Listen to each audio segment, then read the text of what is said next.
এই যে বন্ধুরা দেখুন নিরামিষ কচু শাকটা প্রায় হয়ে এসছে। নমস্কার বন্ধুরা, চলে এসেছি কুকিং টাইম চ্যানেলে। তা দেখুন বন্ধুরা, আজকে আমি মাঠের থেকে কচু শাক কেটে নিয়ে এসেছি। যে দেখুন, এর আগে আমি ইলিশ মাছের মাথা দিয়ে কচু শাকের রেসিপি আপনাদের দেখিয়েছি। আজকে আমি নিরামিষ করবো ছোলা দিয়ে। তা দেখুন কত বড় বড় সাইজের কচু শাক। কচু শাকটা আমি কেটে নেব।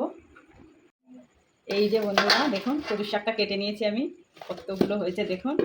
একটু হালকা করে সিদ্ধ করে নিতে হবে। আমি সিদ্ধ করে নেব প্রথমে। এই যে বন্ধুরা দেখুন, কচুটা আমি সিদ্ধ করে নিয়েছি। এই যে ছোলা ভিজিয়ে রেখেছিলাম, কড়াইতে তেল দিয়ে দেব। যেহেতু নিরামিষ এখানে পাঁচফোড়ন দেব, তেজপাতা দিয়ে দেবো, কাঁচা লঙ্কা চিড়ে সিদ্ধ করা ছোলা একটু ভেজে নেব।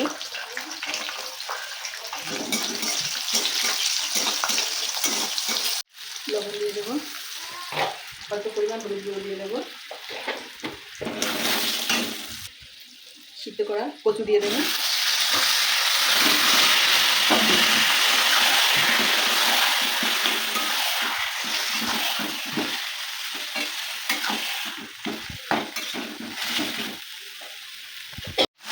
এই যে বন্ধুরা দেখুন নিরামিষ কচু শাকটা প্রায় হয়ে এসছে।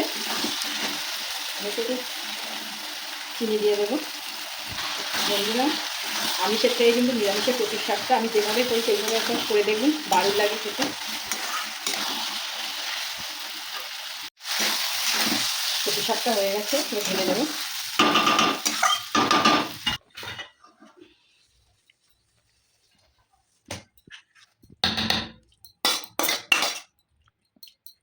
এই যে বন্ধুরা দেখুন, আমার নিরামিষ কচু শাকটা হয়ে গেছে। তা খেয়ে দেখবো কেমন হয়েছে।